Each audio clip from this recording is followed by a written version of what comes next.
Hey ladies and gents, welcome to the Controlled Interest Gamecast, where we talk about video games and everything happening in the industry. Episode 62, back to our regularly scheduled program. With me is Dom. How's it going, Dom? Yes, that's me. I'm here. Yep. No Jordan this week, unfortunately, so our first regular episode, and it's going to be, in his words, a fireside groove. So it's been a while since we did a normal show, so we have quite a backlog of things we've been playing. I kind of just did the things in the last couple of weeks. So I'll go over those real quick. The Steam sale has been happening, and my wallet is not happy. Though I didn't spend too much. I think all in all I spent $20, and I got 3 games out of it. I ended up getting Game Dev Tycoon, which I already put 5 hours into. If you're not familiar with it, it's essentially you start off as one guy in a small bedroom, and you create your first video game, and you use the money you make to upgrade the things you know about making video games, and you build a bigger team and stuff like that. Really cool. They have the actual real life systems and the dates. When the NES comes out, you can choose to put your game on that. Obviously, it's not called that for trademark purposes, but close enough. They also somebody made a free mod that extends the game to include the PS4 Pro, Xbox One X, and the Nintendo Switch, which is really cool. And I played a couple of playthroughs through it, and it's interesting to see how playing through as a company who focuses on one genre can help you out, but also being a company that dabbles in many different things. And it's cool because if you're familiar with video games, you kind of have a good head start. So I started off with a government sim on PC, and that sold like crazy, but then I also ended up making a casual RPG for the Game Boy, kid-friendly RPG, and that's skyrocketed. I think I called it Catchsters or whatever. But the game's really fun. You can get in the super weeds about knowing systems, and you also have to build your own specific game engines, and you have to invest in game engines. It's a really cool game. If you're into game dev at all, I highly suggest at least checking it out at the very least. But as far as the other things I picked up on the Steam sale, I also ended up picking up Elder Scrolls Special Edition, which was I think $20. So I think I spent $30 or something like that. Dabbled with it a bit. My power supply hadn't come in yet for my Xbox. I was just wanting to play something, and Skyrim was on sale, so I was like, hell yeah, I'll go play Skyrim. So I dabbled in that a bit. I didn't get outside of, I just finished getting past when the initial dragon attacks. I haven't even made it to Whiterun or anything. Not even the first city before Whiterun. I literally haven't done, I'm still in the cave, I think. Also, I picked up Darkest Dungeon. This is the game that I'm super excited I bought, because I was already familiar with Skyrim. I put hundreds of hours in it. And Game Dev Tycoon is cool, but it's a smaller experience. Darkest Dungeon is great. It's a turn-based strategy game. You have a party of 4 that you take into the dungeons, obviously, and the goal of the game is to get through the Darkest Dungeon. You acquire loot and stuff in your inventory. You acquire trinkets, which you put on your characters to make them stronger. But there's this whole back end of mechanics of having to deal with them having stress, which is due to them dealing with certain types of creatures, or just being in the dark for too long. You have to buy torches, you have to buy shovels to get through areas. It's very simplistic on the surface, but it gets super micro-managerial the more deep you get into the game, and having to balance all of these characteristics they get. Whenever you level up a character, they get a characteristic unlock, and it can be positive or negative. It could be they get 10% bonus damage against Unholy, which are undead. Or it could be Kleptomaniac. They're prone to stealing items. So when you find items, they could just steal them and you won't even get them. So it's really cool. I love the game. It's one of those games that... Damn it, Bill. You stole my potion. Exactly. It's one of those games that gets better and easier, quote-unquote, with repetition. So my first playthrough, I got absolutely decimated. All my characters died, and my game was over. And that was just for me, pure ignorance. I'm not the type of person that does a bunch of research before I play a game. I like to just hands-on learn. And I learned. I'll just put it that way. But I'm having fun with it. It's just one of those games you hear people putting in massive amount of hours into, and the fact that it was on sale recently had DLC, so I might end up picking up that if I really love Darkest Dungeon. And then lastly, I've been playing Speedrunners, which has been on PC for a bit. It came to consoles, and it was a Xbox Games with Gold game, and a couple of my buddies had downloaded it, which is surprising because they're the type of people that don't really download indie games. But But if you're not familiar with speedrunners, it's a 1 to 4 player game where you go through these levels that are kind of like loops, and the goal is to be the last person alive, and the way you die is you get left off the screen. So people outrun you, and if you're last and you get taken off the screen, you die. And there's power-ups and stuff in it. It's really fun. It's a very replayable game. It actually has a story mode, which is cool. You can unlock new costumes and stuff like that. Had a blast with that. Really easy achievements if you're looking to stack up your achievements. I'm pretty sure it's the same way on PlayStation. A lot of easy trophies. But that's pretty much it for me. Played a bit more than that, but we haven't recorded in like I think a month. So I just want to chill on everything. So ironically, I've also been playing Skyrim Remastered on PS4. I also picked it up on sale a while back, actually. So I've been resisting all the PSN sales and the Steam sales that have been going on, and just kind of telling myself, I need to play these games that I bought during the last major set of sales, 6 months ago. So what, I want to sit and relax and play some damn Skyrim, because I forgot how much I love that game. Now, it is a remastered version on PS4 Pro on my new 4K TV. So, and this game actually it runs fully in 4K on the Pro, one of the few, right? Oh, wow. So, I don't know that it's still Skyrim. I think gamers in general, and this is our own fault. We've brought this upon ourselves, but we've become obsessed with resolution. When the actual visual fidelity of the game and the textures and everything else are 10 times more important, right? Like Horizon Zero Dawn didn't run at full 4K, but looks 100 times better than Skyrim at 4, right? So we're kind of getting wrapped up in this idea of, well, it runs at 4K, like that. There's just from a graphic standpoint, there's so many more things that are so much more important than just resolution. Now, it still looks really good. It looks probably a little bit better than I even remember. So I'm sure if I went back and played the 360 version of Skyrim, I'd be like, my eyes are bleeding. Right? Yeah. So, and I really love that game. I forgot how much I loved it. I think I put close to 100 hours into it on 360. So, it's despite all its jank and horrible not just acted, but animated NPCs and everything, it's just a nice, relaxing game, and I like going through and clearing out dungeons and mixing up potions and everything else and cooking. I don't know, it's just what's weird because satisfying. It became an internet joke of oh yeah, Skyrim's coming out on everything, but there's a reason for that. There's a reason it sells. People enjoy playing it. It's people question how Minecraft sold so much. Well, there's probably something there to it. You know what I mean? Mm-hmm. And I'm having fun with Skyrim too. The game's a great game. If all jank, there's a bunch of jank and stuff like that, but all that aside, it's a fun game. There's a lot going on. Bethesda puts a lot into their lore too, which I appreciate. I'm somebody who I appreciate lore and a lot of things going on, and it's as deep as you want it to be. So do you read the books?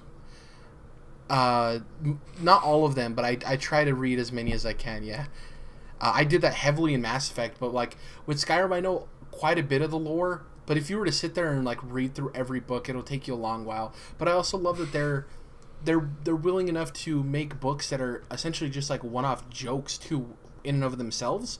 They have the books that are lore of this person did this with this person, and then they'll have a book that's about some weird side story about this guy who just got drunk and disappeared. I love that stuff, and I think Skyrim's cool because it is one of those games even though we've put in probably 250 to 300 hours combined in that game, we're still let's play it again. Let's just go and play it. So that says something. So yeah, and it's unfortunate because I would, had I not just bought it on PS4, I would have waited and bought it on the Switch when that comes out instead. But I'm definitely not gonna buy it again now. Yeah, even though it'll be portable, which is cool. But oh well. So I'm just gonna keep playing that. I think I need to not buy a new game for a little while now, because it's been the beginning of this year. I've bought a lot, and I still have stuff in the backlog. I still have The Witcher 3 I want to play again one of these days. So I'm just gonna casually enjoy Skyrim. Also, grab the platinum while I'm there. You have 2 day one purchases this year. Well, you said you're more than likely gonna get Wolfenstein 2 and Odyssey, so it's like that's Right. not a common thing for you. So you're like in the back of your mind, you're like, well, I'm gonna save money now so I can justify to myself Exactly. later. Yeah. And then I also want to grab Call of Duty and Battlefront this year too. So yeah, I'm kind of like, with knowing that is in a couple months from now, I'm just gonna keep it cool for a while. Exactly. And grab a couple of Skyrim trophies. Again, I've looked into the trophy list. Pretty easy, just very time consuming, but I like that. It's my kind of thing, Nothing you can miss, nothing incredibly difficult, Just putting in the time, yeah. Yeah, it's just nice and relaxing. So just real good vibes. Anyway, other than that, still playing a whole ton of Mario Kart. Finally got that gold cart. Harder than I thought it would be. Getting so many stars in every single Grand Prix at 150cc was surprisingly difficult. There's no chance in hell I'm going to get that gold Mario by doing the same thing at 200cc. You basically have to get first place in every set of cups, and it's just not going to happen. It's just there's too much luck involved in that game to get competitive with it. I would just lose my damn mind. Yeah. It's not like where Call of Duty or I guess like Overwatch or something else where the multiplayer is actually like skill based largely. It's not like you're in first place, you get hit with a couple shells that there's nothing you can do about, and then you end up in 10th. It's just unfair, Yeah. So I don't want to get too deep into the weeds with Mario Kart. It's best when enjoyed in a fun couch co-op kind of manner. So aside from that, since I'm done with Breath of the Wild, I started back up Persona 4 on the Vita. Because I got to play that thing. I told myself, I let it drop for a while, and I still keep hearing about it. I keep hearing about how good this game is, even when I'm not actively searching and asking someone how good it is. I keep hearing it. So I'm like, you know what? I wasn't not into it at first, but I want to give it another chance. I'm sure there's something there. I just got to take the time. I started a new game, turned down the difficulty because I'm not dealing with that shit. You were talking about Darkest Dungeon and the difficulty there. And I think in a turn-based game, difficulty is just a different beast than in a game like Dark Souls. So yeah, in Dark Souls, you can grind away levels, and it's not really going to make that boss you're stuck on any easier, right? Yeah. Because it's real-time action combat. Like, you have to actually learn the boss's moves and be patient and just execute. You can do that. That's why so many people are able to beat that game at level 1, or without any weapons or whatever else, because they just can learn the game, and it might take longer, but grinding levels doesn't really help you. Whereas in a turn-based game, you don't really have that. You have way less control, and you're at the mercy of you need to level up eventually. Like, there's only so much strategy that can be in there. In Darkest Dungeon though, you can't really grind because like every quest you go on is super important. And there's no like bottom tier quest of like just run this 100 times. You know what I mean? So unlike that yeah, it's that I can appreciate. Like Fire Emblem, the harder one that just came out. You couldn't grind either, so it wasn't like this is a hard game and you have to grind a lot. It was like literally like, no, you have to figure out the way to strategically win this battle. Like, we're not gonna let you just sink time into it and brute force your way through it. That I can appreciate. Now, not that I'm sure if anyone comments on this and say Persona 4 is the easiest JRPG, you fucking pussy. Like, yeah, you're probably right, but I've heard it's tough in the first 2 or 3 palaces, and I just don't have the patience for it right now. It's a long enough game as is. I'd rather just go through it and enjoy the characters and the story, which is really interesting. I do that's what I want to play so. that game for, not the combat. Like, right. Yeah. I mean, and it's interesting enough, the combat, but yeah, that's what I'm going for. So, other than that, I had a really busy last week and a half, so I haven't gotten into too much lately, but we did finish Better Call Saul, the 3rd season. Is it the 3rd or 4th? Third. It was the 3rd because they recently posted that they got renewed for season 4. Right, that's right, which is great news. That I didn't doubt would happen anyway. But this is the best season of the show by far. It did start off a little slow. I can understand that complaint the first 2 seasons, but I think it's very much not worth it. It's not like I had to grind through the first 2 seasons. I enjoyed them still. But this 3rd season was just like it made you feel like so many different things. The way they handle each character, I don't want to say too much, but they make you care about characters you never thought you would, and you feel so like you feel like you're in their shoes very much. Even the characters you don't think you like, they just do such a great job of that. And everything is so morally gray. It's fantastic. It's definitely right now. I mean, it's borderline. I'm about to say it's better than Breaking Bad. We'll see how it finishes out, but it is that good. So I had to put that out. Vince Gilligan's working on that as well, right? He's a showrunner on that as well. Do you think Vince Gilligan and Peter Gould, however he says it. Do you think Vince Gilligan's going to do another show for AMC after Better Call Saul, or do you think he's going to take a break? I could even see that dude like lining like an HBO show or something. To have the back-to-back run of Breaking Bad and Better Call Saul is kind of crazy. Yeah, I don't know too much about him, so I'm not sure if he's the kind of person who would continue to grow and lead up an HBO show or make a movie, I don't know, or if he's gonna just I just want a break and I'm gonna go make an indie short film or something. I have no idea what he's about. And I've battled in my head like, do I want him to make anything more in this universe? And I think I consistently land on no. I want this to be the end of it. I want, if he does make something new, I want it to be a different world. And there's also the argument of like people weren't really sure about Better Call Saul, and that came out and actually impressed people. And there's the opposite argument of like, but there's always that quote of you either die a hero or live long enough to become the villain. So sometimes it's good to just say no, I'm good. I think that's it for everything we've been playing. Like we said, we haven't recorded in like a month. Hopefully, I'm assuming Jordan will have a big list next week when he's on. Let's get into the news, though. So the first bit of news comes by way of IGN. Inside Dev announces new game Somerville. So if you guys don't remember, shortly after Inside came out, Dino Patti, who was one of the co-founders of Playdead, said that he was leaving Playdead because he wanted to pursue other ventures. And they recently announced the trailer for his new game. Him and Chris Olsen started a new studio, and the game's called Somerville. Short trailer. It's like 1 minute and 11 seconds long. It's in the Limbo-ish, Inside-ish art style. It looks like it's going to be taking place on a 2D plane. It's a weird juxtaposition of these English cottages in like this foresty English countryside, and right behind them are like these giant alien monoliths that look like they were pulled out of Tron, and they have like anti-air missiles that are shooting out, and there's like these things. So I don't know if it's like an alien invasion.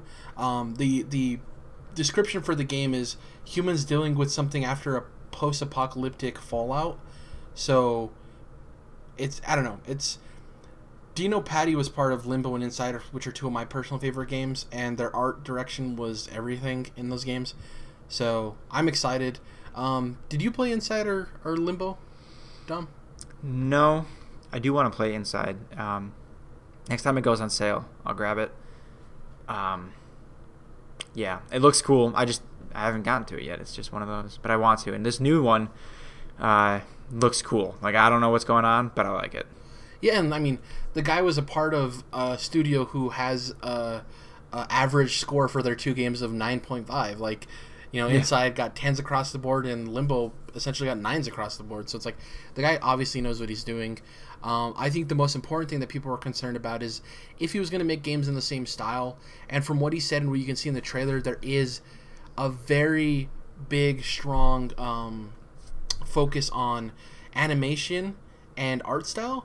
And I think that they're going to be nailing it. So hopefully it's really good.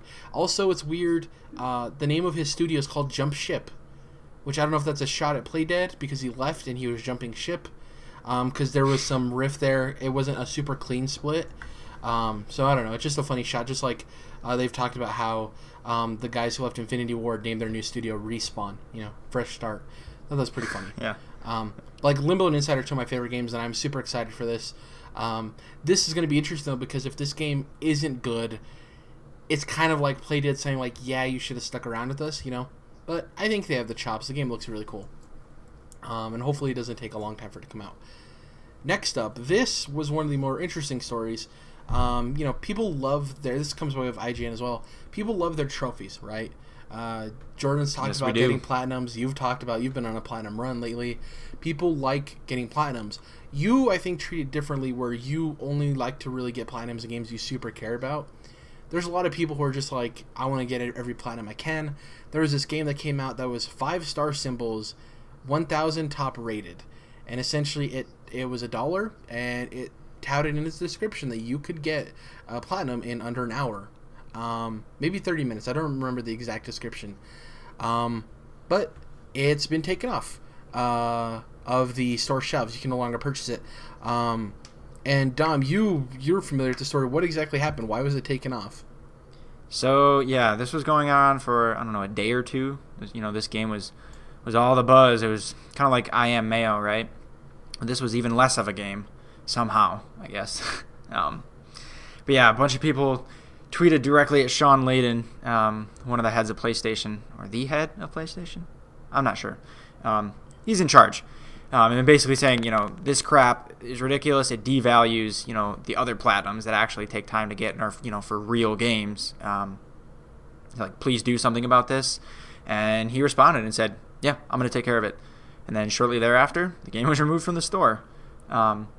Which on one side, on one hand, you think, oh, that's great. Like, good job, Sean Layden. Like, you're looking out for, the gamers and the PS, whatever. But on the other hand, it's kind of, to me, it's kind of public admittance that your game curation sucks. Yeah. And if you really don't like these kind of things on your store, that you're not doing a good enough job to keep them out. Like, it's just public admission that you're not doing a good job of that. Now, and I kind of agree with you when you said they would have been better off just leaving it and not responding if this is the approach they're going to take. Yeah. So, yeah, they got to either – basically, after this – if I hear about like anything like this again, then I'm going to start to get upset. Like, they need to change their policies and what games they let into the store. I'm all about like extremely little curation. I want everyone to get a chance to be on the store and sell their game and everything. But this was clear, extremely clear, predation of people wanting to get a platinum. Exploitation of it, yeah. Exploitation. Yeah. Yeah, it's just, it's not, this is no, it's not even like it's a bad game or an extremely awful game that doesn't work. Like, it's just not even a game or trying to be a game, really. It's just, yeah. I don't know. Well, I think the thing, too, is, like, it is an admittance of failure. Also, I mean, I'm of two minds, and you probably are too, of, like, well, I'm on one end, I'm like, yeah, let people, if it passes certification, which this did, that's why it was posted. If it passes certification, then why shouldn't it be allowed? But also, it's like choose a stance either way, right? Either be like, yeah, it passed certification, so it is a game. Stop complaining about it. It's there. If you don't want the platinum, then just don't get it. Or be like, hey, no, this is bad for the state of PlayStation trophies and our community. You have to take one or two stances. Like you said, if this happens and then later on we see the same type of games getting put on the PSN, then that shows that it was just like a half-assed move, really, Right. And yeah, I personally have no issue with the game. If people want to go and get the easy platinum, that's fine. That doesn't reflect as much on me as it does on them. You know what I mean? I don't have an issue with it. But if PlayStation wants to take a hard move and say like, yo, this isn't cool, we're not going to allow this, then do that. But I really hope they do that, and I hope this isn't just like people made a complaint, so let's remove this specific one, I don't know. So you can get into the gray, and you can say, because the people that are the most hardcore about getting their platinums, they have hundreds of them. They platinum all the Dark Souls games and Persona and all that. They're just absolute hardcore, and that's a primary part of their life. And they would say the same kind of thing about like Telltale games having platinums, right? Like, yeah. Like, they don't like that. You know what I mean? So I understand that point of view, and it's similar to anything where, like, if that's like a big part of your life, then yeah, I can understand why you'd be upset that it's so easy for other people to get a platinum by just playing through this 8-hour Telltale game. I get that, right? It's like anything that's an important part of someone's life that you don't understand. I mean, this is going to be a weird analogy, but like a religion or something. Yeah. It's kind of not too different, right? Like, I'd be like, why is your religion so important to you? I don't understand that. But, I'm not going to ridicule someone, and I get it, right? Like, some people like have things in their life that are really important, and they're really proud of the platinums they've got. So I get their point of view. So I'm not saying there's a right or wrong or what it is, but I understand why that can piss people off. So why there's easy platinums out there. I think also the real issue, well, not the real issue, but one of the real issues is its name. The fact that it's 5 stars and then 1,000 top rated totally shows that it's exploitation and predatory. Like, they're like, people will see this, they'll see, oh, it's top rated, because for the most part people aren't that smart, and they'll be like, oh, this is a top rated game, I can get easy platinum. Like, if this was called something else, if this was called like wallpaper mashup. Because for those of you who didn't even explain what the quote unquote game is, essentially it's a tile puzzle of 4K wallpapers. Like if they would have called it like 4K wallpaper mashup or something, I think it could have maybe gone over a little bit more, like a little bit better, you know. I think the name also added on to the fact that this was like, it's 98 cents. You can get a platinum in under an hour. It's called 5-star, 1,000 top rated. The description was exactly. was you can get a platinum in under an hour. Come on, just it's hide in the that. description. Come on. Yeah, exactly. Meanwhile, you know, the one guy who made this game is sitting in his basement laughing his head off and loving the attention. Imagine how much money he made off of it. Made some money. Yeah, exactly. Yeah. Even for $1, it's easy money. Especially if PlayStation is going to do a lot to curate during CERT. It probably sold thousands of copies. Oh, probably, easy. Right? Yeah. Yeah. I wouldn't even be surprised if it sold like upwards of plus 50K, dude. Because once this game went out and people were like, I would love to see the numbers on this. It would be hilarious if this somehow charted NPD. That'd be so funny. Oh, man. That's impossible, but it'd just be funny.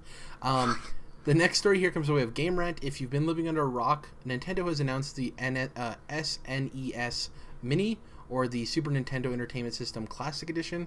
It's going to be retailed for $80. Hopefully you can find it. $80 in the United States. It comes out September 29th, which is a little bit over a week after my birthday.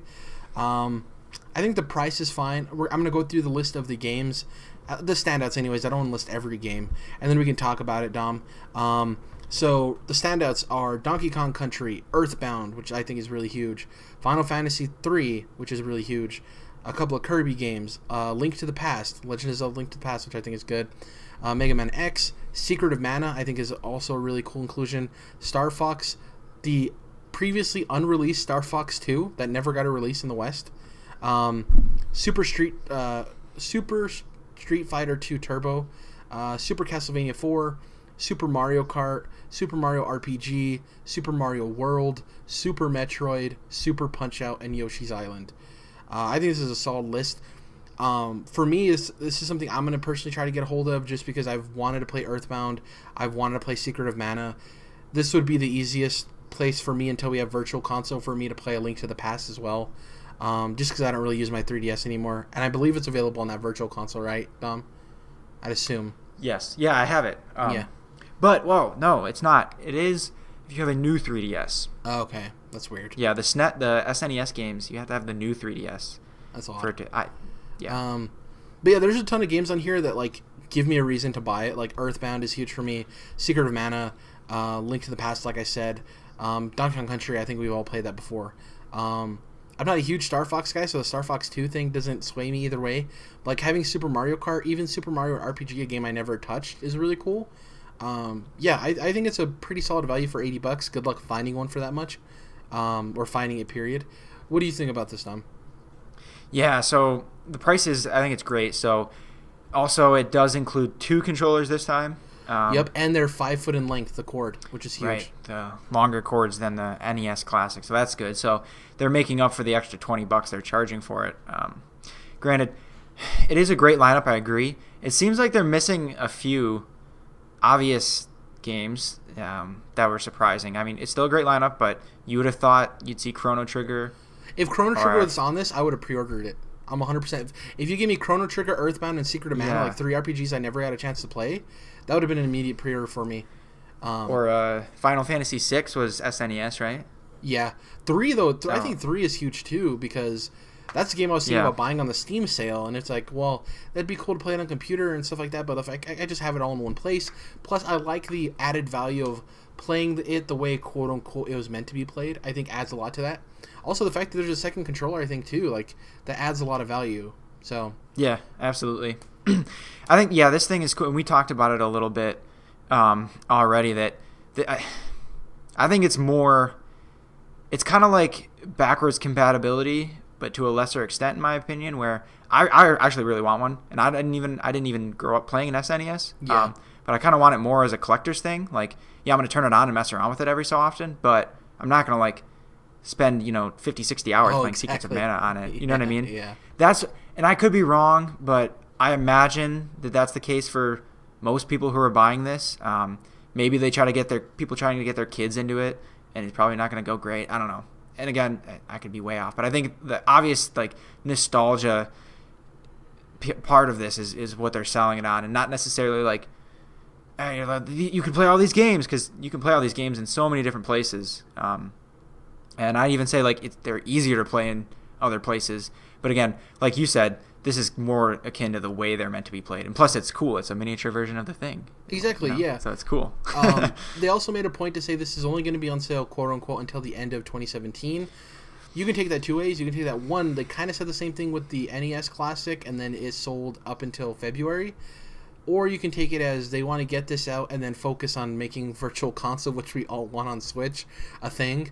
Because it'd be weird to release Virtual Console and have this selling at the same time if some of these games are available, because you're kind of eating into your own sales, right? I'm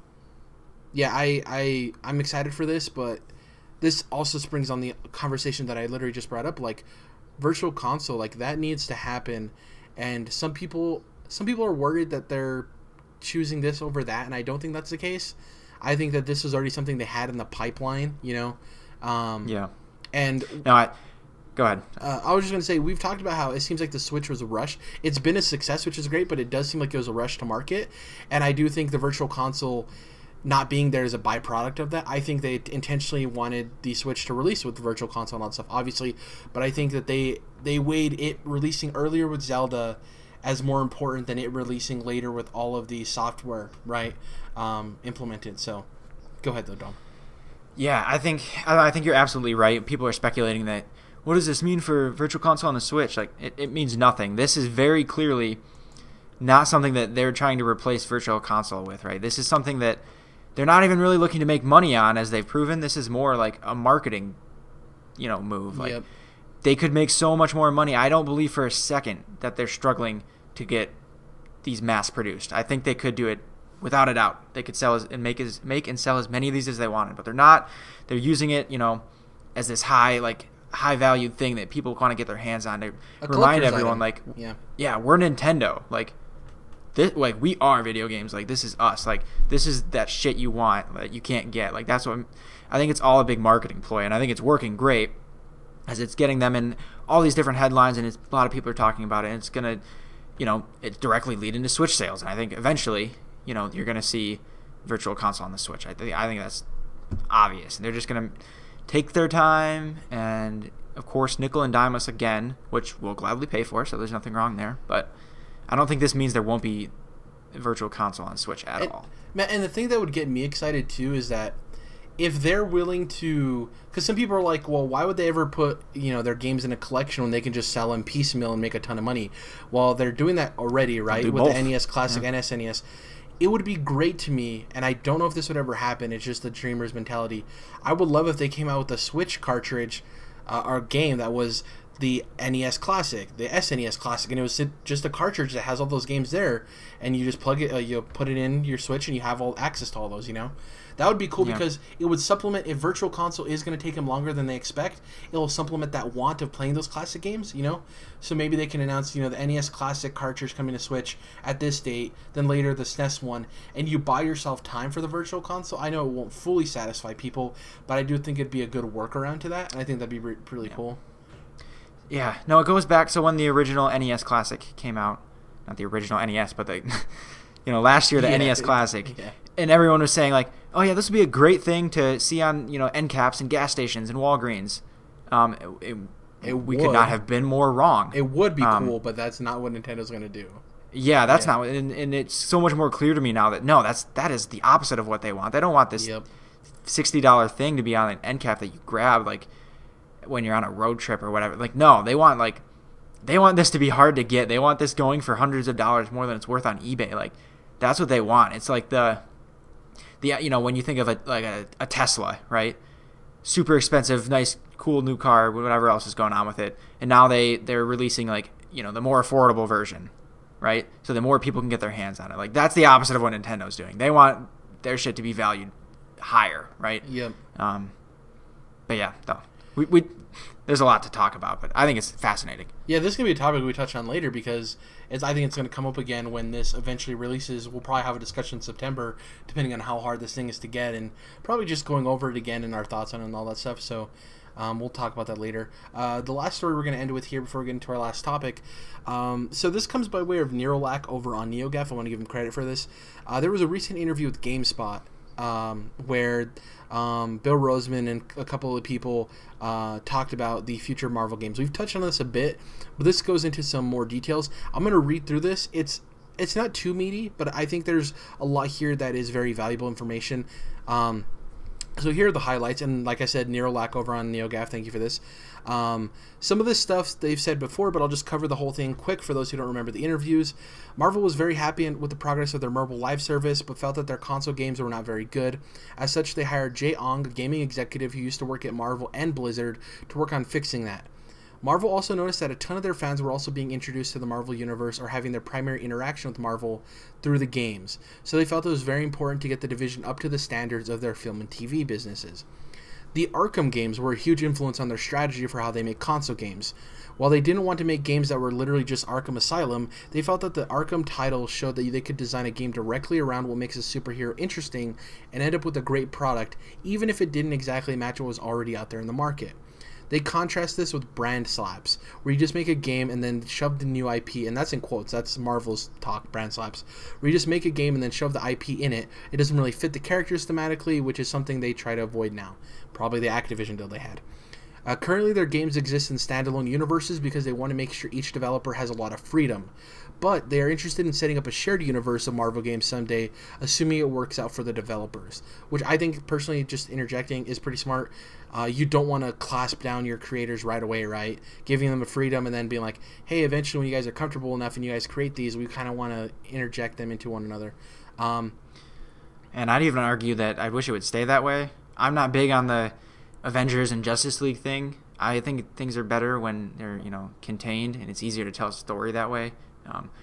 Comic book fans everywhere are screaming at me and telling me I'm an idiot, but I think it was an odd thing for movies to do, and it's worked for the movies. I think it actually I wouldn't say it's better for video games, but it works actually easier in video games from a business side, because that means you're at least selling two games. You're like selling the game and then like, well, yeah, this character you already played, so it helps with sales. I think there's an argument to be made for each one.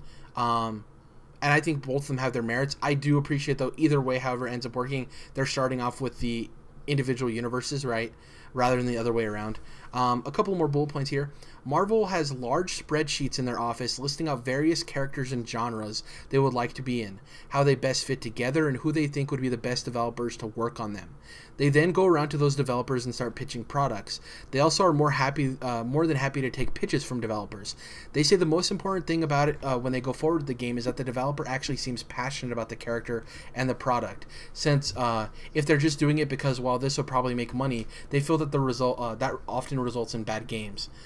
They mentioned there's a variety of unannounced console, mobile, and VR games coming. Marvel is also interested in getting indies working on... This is one of my most interesting parts about this. Marvel is also interested in getting indies working on Marvel games, but currently their division isn't large enough to handle that. After they get their tentpole business set up, however, they intend to go after that aggressively.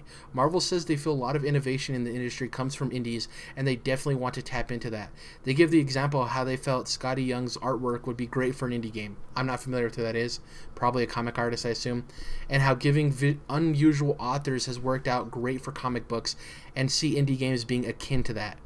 Two more bullet points, guys. I know it's kind of long. They mentioned that they definitely want to ensure there are games for Spider-Man, the Avengers, Guardians of the Galaxy, and the Defenders. They literally list those four. But that presumably later they're interested in propping up games around less-known characters. They mentioned how Ant-Man became a great film success despite being a total unknown beforehand, and hope to do the same with games at some point. There's a variety of other stuff about various characters and ideas. Now, he goes into the Defenders thing, because like he said, they listed it specifically, which is odd. So what we know so far is they listed Spider-Man, Avengers, Guardians of the Galaxy, and the Defenders. Spider-Man is being worked on by Insomniac. The Avengers is being worked on by Crystal Dynamics with help from Eidos Montreal. Guardians of the Galaxy is being worked on by Eidos Montreal, and Telltale also has a Guardians game. We have no idea who's working on a Defenders game, and it's weird that they would list that in, right? The last 2 points, the same thing goes with the Avengers. What makes an Avengers story unique and different from a Spider-Man story or even a Defender story, in a sense we've learned from all kinds of great storytelling in gaming.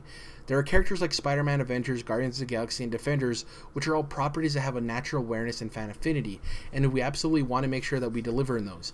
But I think there's also interest in plucking some characters from obscurity that you may not have heard of and making a game around them. A lot to digest there. I think a lot of really cool, interesting ideas. The biggest thing to me is this: all of this is saying that they were either burned by Activision or they understand the importance about caring about the product. And I also think that, you know, a lot of people tend to forget Marvel was on the verge of bankruptcy. That's why they ended up having to sell the rights to a lot of their characters. You know, the X-Men, Deadpool, all of that stuff. Now with the success of the movies, they have a lot of cash. And I think this is one of the things where if they hadn't had the success of the movies, they would have probably continued with the Activision stuff, right? The licensing out. But the fact that they've had such success with the movies gives them a chance to be like, we'll take this slower, we'll grow slower, and we'll care about it more, right? Because it's cool to see, like, yeah, you guys care about it and you want it to grow, but I think the reason they have that mindset and they have the investment from the bigger Marvel is because of the success of the movies. So, I read a lot. Do you have anything to talk about with the, you know, they talked about there's unannounced console, mobile, and VR games, and then the indie game thing. There's a lot to go on here. I think it's really obvious that the VR game they're working on is Daredevil in VR.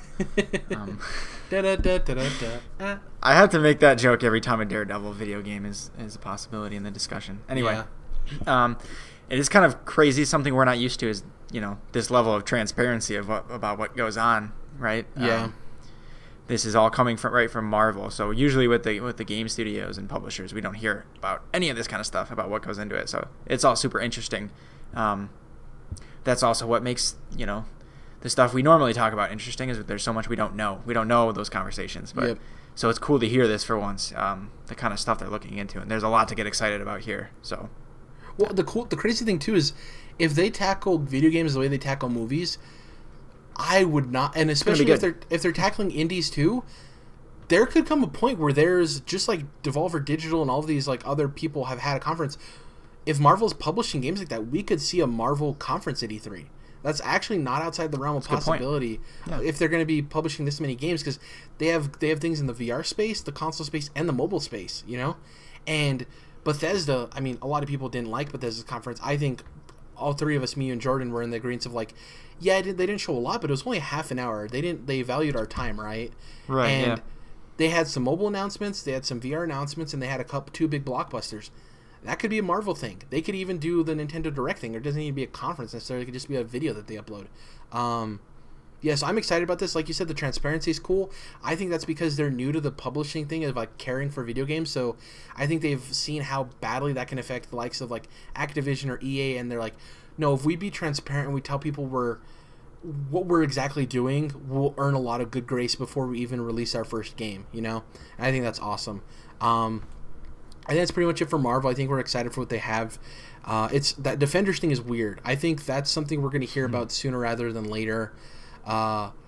It's just weird that would be mentioned with the other games that we already know developers for them to specifically throw that in. You can say like, well, yeah, Defenders is a new show that's coming out for them, but like, I don't know if that'd make much for them to announce anything.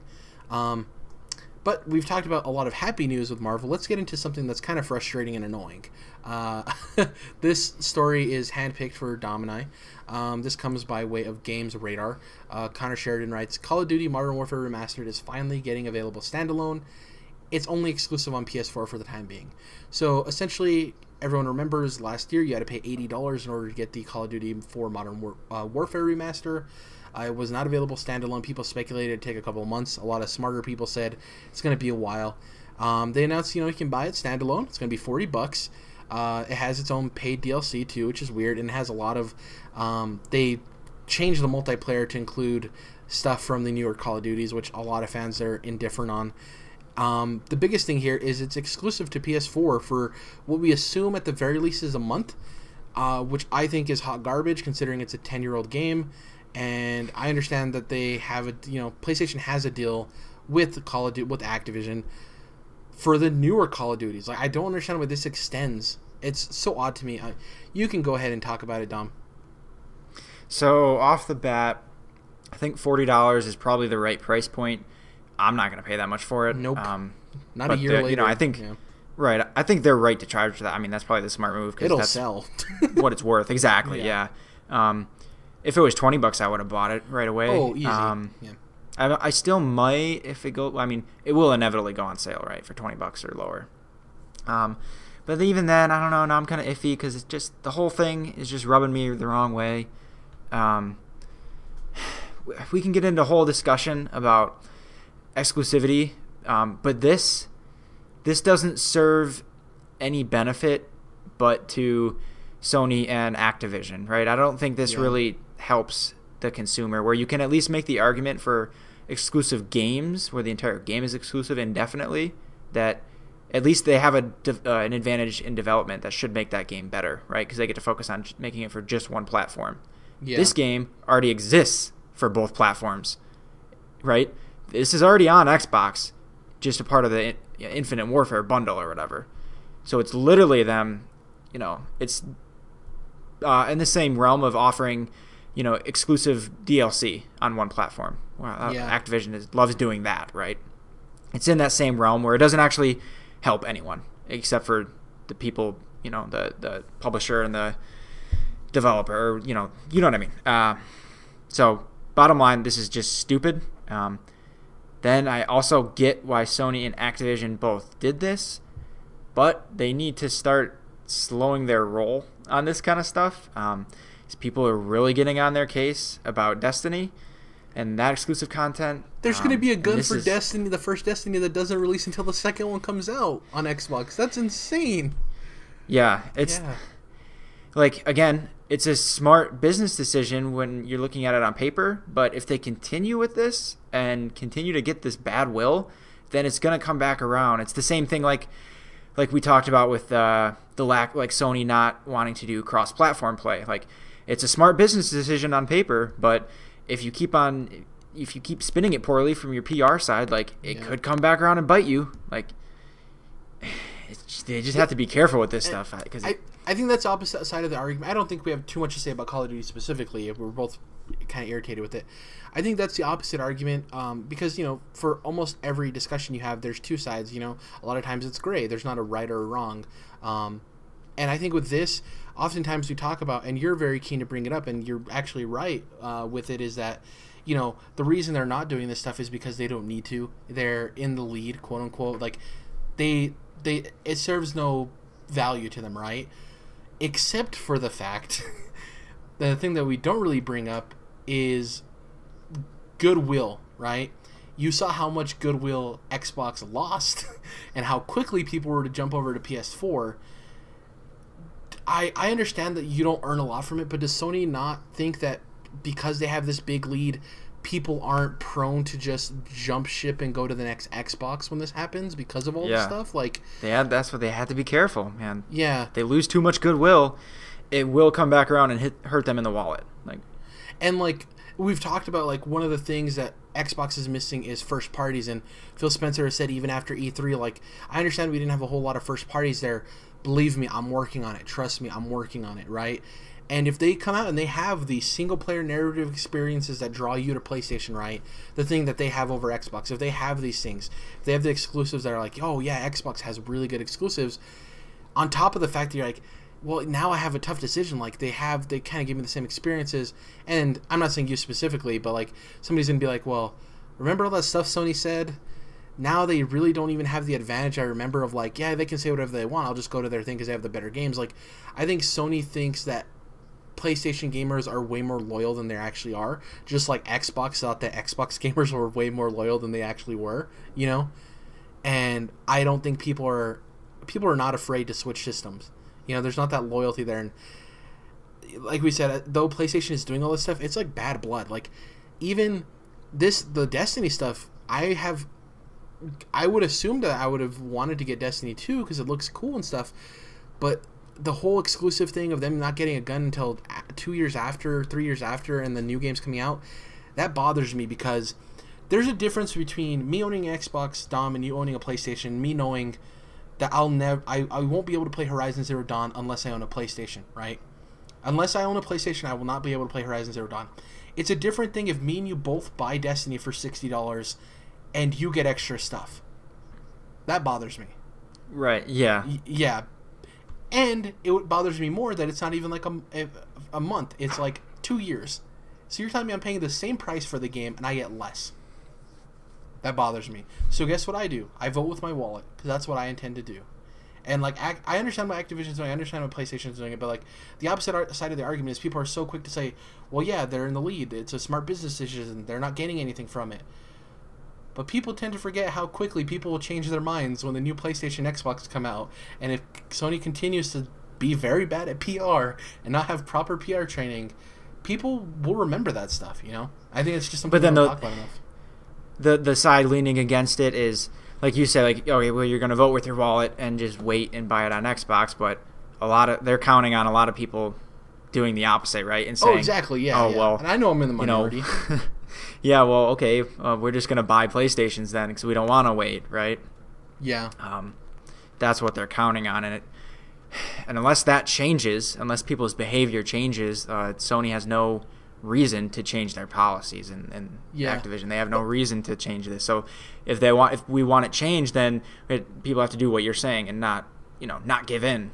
If that's what you want, right? And also, this is something we can talk about too. Don't you think it stings a little bit more because we're in the second half of this generation, right? These deals, I think, make a lot more sense and are legitimate when 2013, 14, 15, when these consoles are first getting to market and people are buying them. It makes sense of like, yeah, Sony wants you to go out and buy. I'm not saying they don't want that now, but like, it makes sense that PlayStation would and Activision would be okay with it. Of like, we want to have this deal because we want people to go out and buy PlayStation 4s.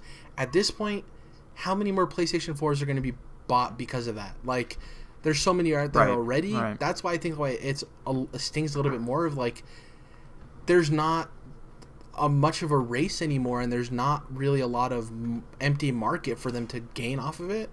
I don't know. I think the worst part too is it's a 10-year-old game that already exists on both. You know what I mean? It's gross. It's like, it's bad enough Activision did enough to change Modern Warfare, the game we actually loved, much less be like, oh yeah, it's exclusive now for a month. Odd. It's really weird. I don't know.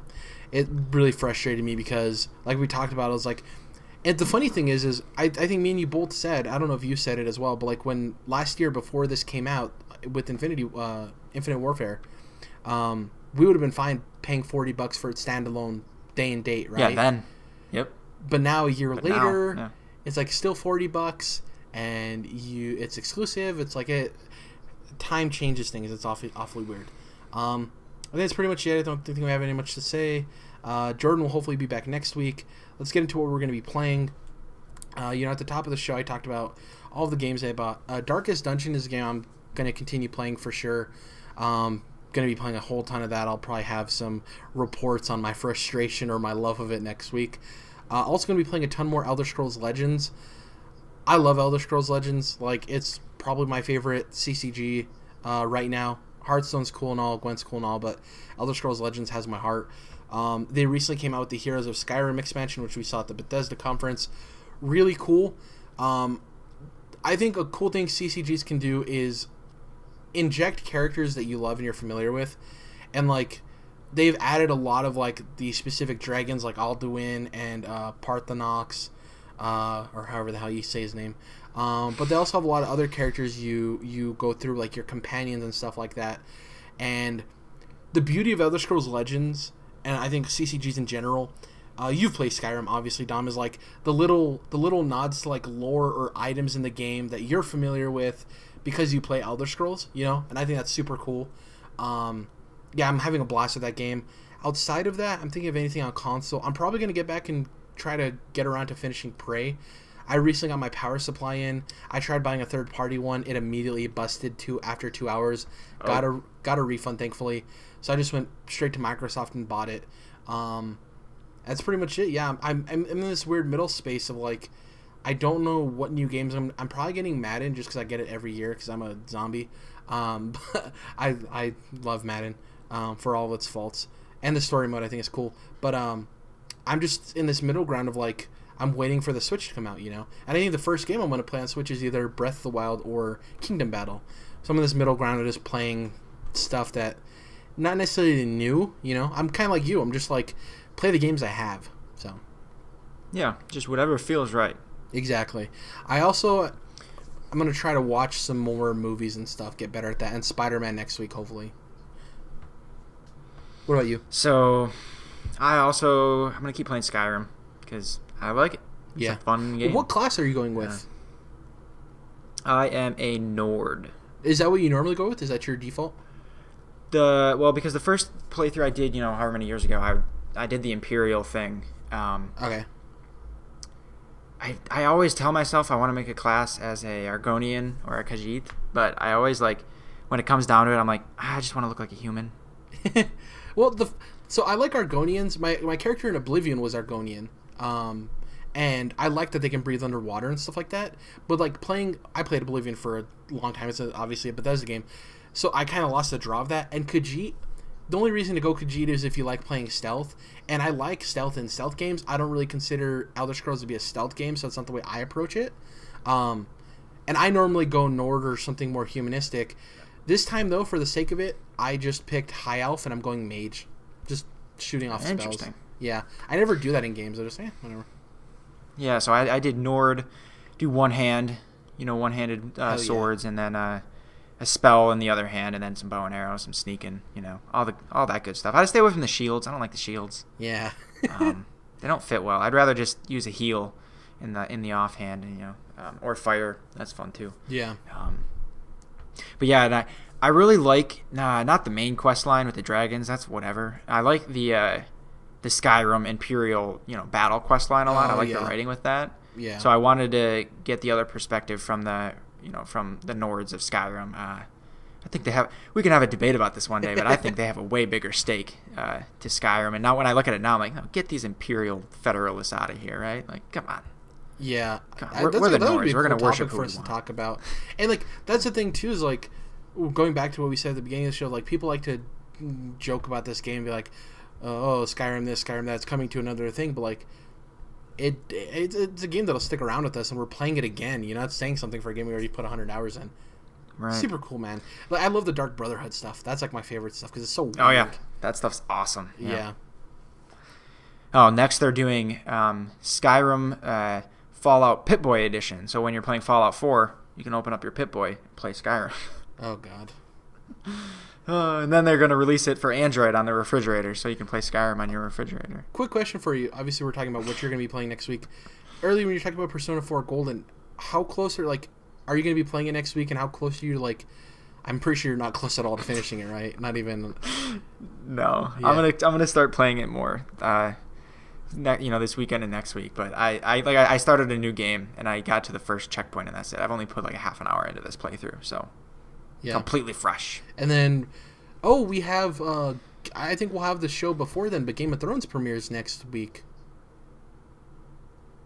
Now, is it next? It's the 6th or something. It's the 7th 8th. or the 17th, I thought. I don't know. We'll look it up. But Game of Thrones is coming upon us now, and we need to be prepared. I might actually go back and binge watch last season. Yeah. Oh, I definitely will, especially the episode. You know what I'm talking about. Yeah. Yep. The budget episode. Well, the lack of, how would I phrase that? I don't know. The big chunk of budget episode, I guess. Yeah. Yeah. I can't wait. I'm so excited. Dude, I can't. Yeah. I can't even talk about it. I'm just all excitement. I'm just flustered. Yeah, like I said, hopefully Jordan's able to be on the show next week. If not, we'll figure something out. But yeah, I think that's pretty much it. Episode 62 is in the bank. Thank you guys for listening. It was a really cool E3. Now we can move on to the regular episodes. We had quite a bit of news this week. Hopefully we'll have some next week. Post E3, it's kind of tough, so we might have some straggling news we might include. But yeah, follow us on Twitter at Controlled Interest. That's CTRLINT. It's Controlled Interest abbreviated. You can follow me at Jared_. You can follow Dom at Dom's Oreos. And Jordan, who wasn't with us today, is at Mellow Modus. Please subscribe to us on YouTube. We're really close to 100 subscribers. We get a custom URL. That helps. Like I've said before, even if you don't watch the YouTube videos and you just listen on iTunes, please give a subscription to us. It really helps. Speaking of iTunes, if you can review and leave a rating, that helps as well with the algorithm. Getting us up there and having more people listen to us would be great. And yeah, we'll catch you guys next week in episode 63 where hopefully we've played some games. Bye, guys. And Jordan, if you're listening, Friends is better than Seinfeld.